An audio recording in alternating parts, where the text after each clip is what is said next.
আচ্ছা, এখন আমি দাঁড়িয়ে রয়েছি ভারত সেবাশ্রম সংঘ গয়া। পিণ্ডদানের যে ব্যাপার, আপনাদের আমি কথা দিয়েছিলাম, মানে আপনাদের তরফ থেকে অনেকবার এইরকম বলা হয়েছে, রিকোয়েস্ট এসছে যে গয়াতে পিণ্ডদান করতে যাব। কি করে যাব, কোথায় যাব? কারণ গয়া জায়গাটা সত্যি কথা আমরা যেটা জানি খুব একটা সুবিধার জায়গা নয়। তো আমি আমার এক রিলেটিভের পিণ্ডদান এই গয়া ভারত সেবাশ্রম সংঘের মাধ্যমে করেছি। এই মহারাজ যাকে আপনারা সামনে দেখছেন, ইনি পুরো ব্যাপারটা আপনাদের সামনে বলবে। মহারাজ, আমি অংশুমান, ব্লগার অংশুমান থেকে, আপনি একটু পিণ্ডদানের ব্যাপারটা আমার দর্শকদের যদি বলেন।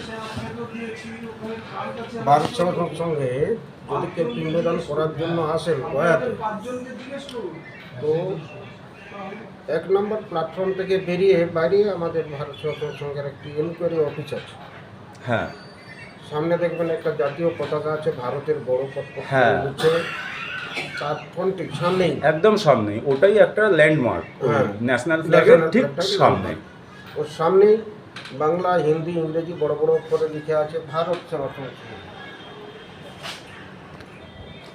ওখানে গিয়ে পৌঁছানোর পরে সকালে আমাদের একজন স্বামীজি থাকেন, তারপরে গোটা দিন আমাদের ওখানে 3 জন স্টাফ থাকে। আচ্ছা, ওখানে গিয়ে পৌঁছানোর পরে পরিচিত অটো দিয়ে আশ্রমে আসার ব্যবস্থা আপনাকে করে দেবে। মানে আপনাদেরই পরিচিত অটো ওখানে থাকবে? কারণ হ্যাঁ হ্যাঁ, আমি যতদূর শুনেছি যে এখানে আপনাকে অ্যালট করে দেবে ওখানে, সেগুলো আমাদের আশ্রমের ভেতর নিয়ে আসবে আপনাকে। আচ্ছা আর এবং ভাড়া ওরাই ঠিক করে দেবে। আচ্ছা যা ভাড়া আছে 50 টাকা, 60 টাকা, আচ্ছা, পার হেড 15 টাকা করে নিয়েছে, হ্যাঁ। যেটা কিনা একদম নমিনাল ভাড়া, কোনো চিটিংবাজির ব্যাপার নেই। না, তো ওখান থেকে অটো করে দেবে, এখানে আশ্রমে পৌঁছালেন, ভেতরে এলেন, ভেতরে এসে এরপরে আপনি একটা রুম নিলেন। রুম নিয়ে ভেতরে গিয়ে রুমে বাথরুম আছে, অ্যাটাচ বাথ, ম্যাক্সিমাম রুমেই আমাদের অ্যাটাচ বাথ আছে, হ্যাঁ কোমোটের ব্যবস্থা আছে, হ্যাঁ কোনো কোনো রুমে আবার গিজার আছে, হ্যাঁ। এসিও আছে। হ্যাঁ, যেমন রুম নেবেন আপনি বলবেন এখানে অফিসে, আপনারা সেই ব্যাপারটা হেল্প করে দেবেন। তারপরে স্নান টান করে এখানে আমাদের উঠোনে লম্বা লাইন পড়ে, হ্যাঁ ওখানে মোটামুটি আপনাকে 6:30 থেকে 7টার মধ্যে লাইনে দাঁড়াতে হবে। হ্যাঁ তারপরে এই ক্রিয়াটি সম্পর্কে একটা সাম্যক ধারণা, হ্যাঁ একটা মৌখিক রূপরেখা আপনাকে দিয়ে দেওয়া হয়। হ্যাঁ, সেটা আপনি আপনার প্রত্যেক কি দিন দেন। প্রতিদিন দেওয়া হ্যাঁ। হয়। সেটা কাজটি কী প্রসেসে হবে, সেইভাবে আপনি লাইন দিয়ে এলে পরে আমাদের শাস্ত্রীয় বিধিবিধান অনুযায়ী হ্যাঁ আপনার কাজের ব্যবস্থা করে দেওয়া হয়। বহু রকম মানুষের মৃত্যু হয়, হ্যাঁ, ওতে প্রতিদিনই আলাদা আলাদা পৃথক পৃথক মানে কাজ সাধারণ মৃত্যু, অস্বাভাবিক মৃত্যু, বিভিন্ন রকম। হ্যাঁ, সুইসাইড আছে, এবং বহু সেই রকম। রকমভাবে আপনারা এইখান থেকেই ব্যাপারটাকে মানে একদম পুরোহিত আপনারাই দিয়ে দেন। পুরোহিত, ভারত সেবাশ্রম সংঘের রেজিস্টার পুরোহিত, সে নিয়ে যায়, প্রতি জায়গায় পিণ্ডদান করান, আবার পিণ্ডদানের পরে আশ্রমে এনে পৌঁছে দেন। যেখান থেকে উনি তুলবেন সেখানে আবার পৌঁছে দিন। এবং এদের জন্য আশ্রম থেকে একদম 500 টাকার অবধি দেওয়ার জন্য বলে দেওয়া হয়, যে এর বেশি, কোনো রেট নাই। যাই হোক, এর বেশি এরা চায় না, ডিমান্ড করে না। ওরা চাই হয়তো, আমরা এখান থেকে বলে দিই যার যেমন সামর্থ্য যতটুকু ততটুকুই দেবেন। ব্রাহ্মণ, তো ব্রাহ্মণ কাজ করালে তার কাজে খুশি হয়ে একটা ন্যূনতম কেউ একটা যদি কিছু, পারিশ্রমিক। হ্যাঁ, কেউ কি যেটা যদি যেইটুকু দেওয়া সে এফোর্ড করতে পারবে ততটুকু, মানে বাইরের পুরোহিতরা যেমন একটা জোর জবরদস্তি করে, এখানে সেই জিনিসটা পাওয়া ওরা যায়। বাইরে পুরোহিত মানে বাইরে পান্ডারা, ওরা একটা প্যাকেজে কাজ করবে।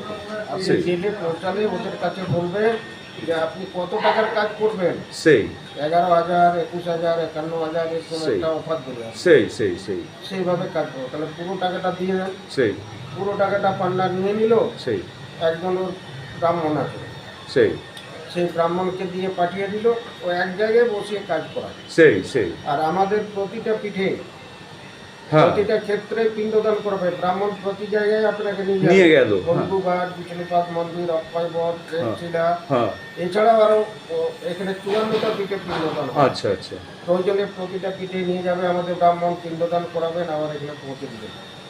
ঠিক আছে, কিন্তু ওরা কী করে, ঠকবাজি করে, একই জায়গাতে বসালো ফল্গু নদীর তীরে বা বিষ্ণু মন্দিরের ওইদিকে কোনো জায়গায় ওই চাতালে বসিয়ে ওখানে কাজ করিয়ে দিল, সেই আর মুখে বলে দিল এটা আপনার ফল্গু ঘাটের পিণ্ড হলো, এখানে রাখুন, এটা বিশুলপাদ মন্দিরের পিণ্ড এখানে রাখুন, সেই অক্ষয় বটের পিণ্ড এখানে রাখুন, প্রেপচিলার পিণ্ড হয়ে গেল। এটা যায় না, ওখানে ফলগুলোতে ভাসিয়ে দেন। মানে ব্যাপারটা পাইকারি রেটে হয়ে গেল। যাবেন নিজে নিজে একটা অটো রিজার্ভ করে আবার ওখানে পৌঁছে দিয়ে আসুন। সেই কিন্তু তা নয়, আমাদের পুরোহিত সেখানে নির্দিষ্ট ক্ষেত্রে নিয়ে যাবে, পিণ্ডদান করাবে, আবার ওখানে পিণ্ডটি বিসর্জন করাবে। সেই আমার অনেক দর্শক বন্ধুরা অ্যাকচুয়ালি মহারাজ এই ব্যাপারটা নিয়ে খুব উৎসাহী ছিল। তারা জানতে চেয়েছিল যে এই ব্যাপারটা, এই যে গয়ায় গিয়ে পিণ্ডদান করব, এইটা যদি করা যায়। তবে আমি ব্যক্তিগতভাবে বলতে পারি কি আপনাকে কি দর্শক বন্ধুদের, এরা জানে আমাকে যে আমি যেইটুকু ভিডিও দিই আমি নিজে সেই জায়গাটাকে ফিল করি। আমার 4জন রিলেটিভ, মানে আমার কাজিন এসছে সঙ্গে, তার মা, বাবা, ঠাকমা আর কাকিমা একসঙ্গে 4 জনের পিণ্ডদান করলো। আমি তাকে রিকোয়েস্ট করেছিলাম যে তুই কি হচ্ছে না হচ্ছে এটা আমি বলবো। এবার আপনার মুখ থেকে শোনার পর আমি আমার অভিজ্ঞতা বলি। আমি বালিগঞ্জে আপনাদের অফিসে, হেড অফিসে যোগাযোগ করেছিলাম। ওনারা একটা কার্ড দিয়েছিল আমাকে, সেই কার্ড নিয়ে আমি এইখানে এসেছি। সবার আগে স্টেশনে নেবে আপনাদের অফিস থেকে আমাকে পার হেড 15 টাকা করে এইখানে। এবং সবথেকে আশ্চর্যের বিষয় যেটা, টোটাল 2620 টাকায় আমার পুরো পিণ্ডদান 4 জনের কমপ্লিট হয়েছে, যেটা কিনা অভাবনীয়। এইখানেই হচ্ছে ভারত সেবাশ্রম সংঘের সঙ্গে অন্য কোনো সংঘের ফারাক। ধন্যবাদ। অনেক ধন্যবাদ মহারাজ, অনেক অনেক ধন্যবাদ মহারাজ। একটু আশীর্বাদ করুন আমাকে, তাহলেই হবে। ঠাকুর আশীর্বাদ করুন। আচ্ছা, এবারে এই মহারাজজি আমাদের পিণ্ডদান নিয়ে বললেন। এই মহারাজজি এখানে রয়েছেন, ভারত সেবাশ্রম সংঘ নিয়ে বলবেন। নমস্কার। প্রথমে আপনি গুরু মহারাজের এই হচ্ছে আমাদের গুরু মহারাজের ছবি, প্রণবানন্দ মহারাজজির ছবি। এবার আমি বলছি, ডিটেলস বলছি। এটা হচ্ছে স্বামী প্রণবানন্দজি, ভারত সেবাশ্রম সংঘের প্রতিষ্ঠাতা। হ্যাঁ, তো এই যে ভারত সেবাশ্রম পিণ্ডদান সম্বন্ধে পূজ্য স্বামীজি বললেন, হ্যাঁ, এর পেছনে একটা ইতিহাস আছে। হ্যাঁ, পিণ্ডদান ভারত সেবাশ্রম গঠিত হয়েছে আজ থেকে 100 বছরের বেশি পূর্বে। হ্যাঁ, তৈরি করেছিলেন স্বামী প্রণবানন্দ। হ্যাঁ। এর পেছনে এক ইতিহাস কীরকম, যখন উনি 15-16 বছর বয়স ছিল, হ্যাঁ, তখন কিন্তু তিনি মায়ের আদেশে পিণ্ডদানে এসেছিলেন হ্যাঁ, গয়াতে। হ্যাঁ। তখন তার প্রতি অত্যাচারিত হয়েছিলেন তিনি। সেই তার প্রতিবাদ করেন এবং সেই গয়ার মাটিতে দাঁড়িয়ে উনি প্রতিজ্ঞা করেছিলেন যে আমরা ভবিষ্যতে যে সেবা কাজ হবে, হ্যাঁ, প্রথম কাজ হবে তীর্থ সংস্কার।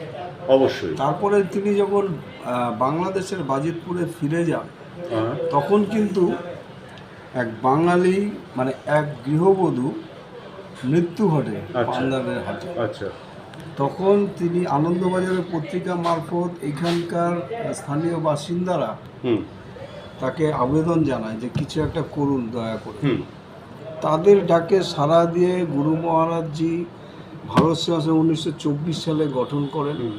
এই যাত্রী সুরক্ষার জন্য। আচ্ছা, আগে এখানে লেঠেল ছিল, যাতে পান্ডারা বেশি বাড়াবাড়ি করতে না পারে। আচ্ছা। তাদেরকে যেই টাকার মধ্যে তার যা সামর্থ্য, আচ্ছা, সেই সামর্থ্য অনুযায়ী কাজ হয়। এখনও সেটা হচ্ছে। হুম, হুম, হুম। কিন্তু পান্ডারা আজকে যদি ভারত সেবাশ্রম সংঘ না থাকতো, তাহলে অভিভাবকহীন হয়ে পড়তো ওই তীর্থযাত্রী। অবশ্যই, তখন কিন্তু তাদের লুটপাট চলতো। অবশ্যই। আর এটা এখন বন্ধ হয়েছে এই সংঘ প্রতিষ্ঠার পর। ভারত এটা সেবাশ্রম একটা সংঘের ভারত জন্য। সেবাশ্রম সংঘের এই গয়া প্রতিষ্ঠান করার পরে এই কিছু মানুষ তৎকালীন বুদ্ধিজীবীরা বলছিলেন যে আচার্য স্বামী প্রণবানন্দজি যদি অন্য কোনো কাজ, সেবা কাজ না করে শুধুমাত্র গয়া সেবা প্রতিষ্ঠান করতেন, তাহলেই তিনি বিশাল নাম হয়ে যেত তার। সেই তো আজকে ভারতবাসী তথা সমগ্র পৃথিবী থেকে যারা এসছেন, এখানে আসছেন, আরও আসবেন, তারা ঋণী হয়ে থাকবে ভারত সেবাশ্রম সংঘের কাছে। 100-র মধ্যে 110% সত্যি কথা। এটা আমার ফিলিংস। শুধু আপনার নয়, আপনি মহারাজজি, হ্যাঁ, আর যারা পূজনীয় মহারাজজি, আপনার ফিলিংস তো হবে বটেই। হ্যাঁ, আমি একজন এখানকার সামান্য সেবক বলুন বা ভালোবাসার মানুষ বলুন, আমি বলছি যে আমার মতন বহু লক্ষ লক্ষ তীর্থযাত্রী ভারত সেবাশ্রম সংঘের কাছে ঋণী। এবার এখানে যারা আসেন তারপরে তারা ফিডব্যাক দিয়ে যায় অবশ্যই যে খুব ভালো হয়েছে কাজ, যেভাবে আপনি নিজেই বললেন। আমি অন ক্যামেরা বলছি। এইভাবে কিন্তু প্রতিটা মানুষ ধরে 99.99% মানুষ বলে, দুই একজন কিন্তু বিরূপ প্রতিক্রিয়া দেয়। সেটা সে কোনো ভালো কাজে, গুরু মহারাজ বললেন প্রতিটা ভালো কাজে তোমাকে প্রশংসার ভাগও নিতে হবে, নিন্দার ভাগও নিতে হবে। নিশ্চয়ই। কিছু অংশ আমাদের নিন্দা করে, কিন্তু বেশিরভাগ মেজর পার্সেন্ট কিন্তু সংঘের প্রশংসা। 100 জনের মধ্যে মোটামুটি 98 জন মহারাজ ভালো আপনাদের পক্ষে হ্যাঁ বা ভারত সেবাশ্রম সংঘের পক্ষে শুধু সেবার জন্য নয়, যে কোনো সমস্যায় সবার আগে ভারত সেবাশ্রম সংঘ। কোথাও বন্যা হলো হ্যাঁ। ভারত সেবাশ্রম সংঘ, কোথাও একটা ন্যাশনাল ডিজাস্টার হলো ভারত হ্যাঁ, সেবাশ্রম কারণ সংঘ। ওনার সিদ্ধান্ত ছিল যে সেবাই সংঘের ধর্ম, সেবাই সংঘের কর্ম। আর আপনাদের এইখানে যে খাওয়ানোর ব্যবস্থা, প্রসাদ গ্রহণের হ্যাঁ, ব্যবস্থা প্রসাদ। আছে, এটা সকালবেলা কত টাকা প্রসাদের লাগে? ব্যাপারটা হচ্ছে যারা পিণ্ডদান করে প্রায় 300-400 লোক প্রায় প্রতিদিন, হ্যাঁ, তাদেরকে মানে নিঃশুল্ক তাদের প্রসাদ বিতরণ করা হবে। যেটা ব্যবস্থা আমিও আছে। কালকে গ্রহণ হ্যাঁ, করেছিলাম। অন্ন প্রসাদ গ্রহণ করবে ভরপেট, এতে হ্যাঁ। কোনো পয়সা লাগছে না। কিন্তু মানুষের উপকারের জন্য একটা আমরা এই দেখাচ্ছি আপনাকে, এই বইটা আজ থেকে 100 বছর আগে পূজ্য স্বামী বেদানন্দজি এটা লিখে গেছেন, শ্রী শ্রী গয়া মাহাত্ম। এখানে শুধু পিণ্ডদানের মন্ত্রই নয়, ভারত সেবাশ্রম সংঘ কী কাজ করছে তার সাথে যাবতীয় আইডিয়া এখানে ওনারা পাবেন। হ্যাঁ। এই জন্য এটা মাত্র 10 টাকা যেটা এইটা দেয়া হয়, টাকাই নয় বলা যায়। এইটা দেয়া হয়। এবং আমি যা দেখলাম গতকালকে, যে একজন পিণ্ডদান করবেন তার সঙ্গে যদি 10 জনও আসে, 10 জনই প্রসাদ 10 জন প্লাস ওই একজন, 11 জনই নিঃশুল্কে প্রসাদ প্রসাদ পাবে। পাচ্ছে। আর রাত্রিবেলায় রাত্রিবেলায় আমাদের খুবই লিমিটেড, এটা দরকার ছিল না, কিন্তু মানুষের দাবি যে এখানে রাত্রেও আমাদের জন্য ব্যবস্থা করুন, তখন আমরা খুবই সীমিত সংখ্যায় 40 টাকা করে নেওয়া হয়, তাদের ভরপেট খাবার ভরপেট দেওয়ানো হয়। খাওয়ানোর ব্যবস্থা করা হয়। এর থেকে কমে আর কোথাও কিছু হয় এর বলে থেকে আমার মনে হয় না। কারণ শুভবুদ্ধি অনেকে সম্পন্ন আমরা মানুষদের মনে হবে আমরা না। এরকমও দেখেছি, যেহেতু এখানে নিরামিষ খাওয়া হয়, তারা বাইরে যায়, বাইরে গিয়ে খোঁজ খবর নিয়ে এসে এখানে কুপন চায় বা প্রসাদের জন্য ব্যস্ত। সেই কারণ তারা অলরেডি দেখে আসে যে বাইরে কতটা খরচা। সেই হ্যাঁ, সেম সেই। একইভাবে আমাদের এখানে থাকার ব্যবস্থাও আছে। সেই 100 টাকা থেকে শুরু, যে যেরকম চাবে তাকে সেরকম অবশ্যই যার যেরকম যার ক্ষমতা যেরকম সামর্থ্য সে সে সেই রকম করে থাকতে থাকবে। পারবে। সেই এইবার এরাও কিন্তু ইনারাও কিন্তু তারা কম্পেয়ার করে দেখে নেয় বাজারটা, দেখে দিয়ে তারপরে এখানে ভিড় হয়। সেই এখানে ওনারা দেখে এখানে ফ্যাসিলিটিস বেশি, পয়সা কম, তার জন্য মানুষ একটা এখানে আসে। সিকিওর জায়গা। হ্যাঁ, security। যে কোনো Safe শুধু থাকে। গয়া বলে নয়, গয়া তো অবশ্যই, অবশ্যই। বিশেষ করে বলবো দিল্লি গয়া, এই হ্যাঁ। দুটো জায়গায় ভারত সেবাশ্রম সঙ্গে থাকা মানে হ্যাঁ। ফ্যামিলি নিয়ে সিকিওর জায়গা। Secure। কারণ দুটো জায়গারই খুব সুন্দর নাম মাহাত্ম্য, হ্যাঁ, এই কারণেই বলা। ভারত সেবাশ্রম ওভারঅল একটাই, কিন্তু এর বিভিন্ন শাখা প্রশাখা যখন একটা প্রতিষ্ঠিত হয়েছে। গাছ হ্যাঁ, মহিরুহ হয়ে যায়, হ্যাঁ, মহিরুহ। তখন সেখানে তো তার শাখা পোশাখা হ্যাঁ, ছড়াবেই আর মহারাজ। কোনো নির্দিষ্ট দিল্লি কলকাতা বা কিছু না, ওভারঅল গোটা পৃথিবী। আমি সব মিলে। নিজে কদিন আগে রামেশ্বরম ভারত সেবাশ্রম সঙ্গে কাটিয়ে এলাম, তার একটা ব্লগ করেছি। কন্যাকুমারী ভারত সেবাশ্রম সঙ্গে কাটিয়ে এসেছি, তার ব্লগ করেছি। বেনারস ভারত সেবাশ্রম সঙ্গে তার ব্লগ করেছি। আর আমার দর্শকদের জন্য আজকের এই ব্লগ। অনেকে জিজ্ঞাসা করে যে আপনাদের কোথায় কোথায় ব্রাঞ্চ আছে, আমি তাদেরকে এটা বলি, এটা জিজ্ঞেস করুন যে কোথায় branch নেই কোথায় আছে না, ওভারঅল অল ওভার ইন্ডিয়াতে, এমনকি America, London, Canada, new York, হ্যাঁ, অল ওভার ওয়ার্ল্ডে। ত্রিনিদাদ, ওয়েস্ট ইন্ডিজ, সমস্ত জায়গায়।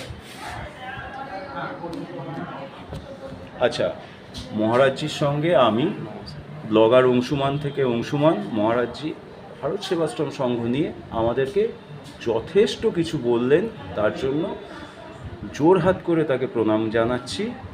সবাই ভালো থাকবেন। আবারও বলছি, পিণ্ডদান যদি করতে হয় তাহলে গয়াতে এসে ভারত সেবাশ্রম সংঘের ছাড়া কিছু চিন্তাও করবেন না। আচ্ছা মহারাজজি, নমস্কার। আজকে এখানেই শেষ করলাম।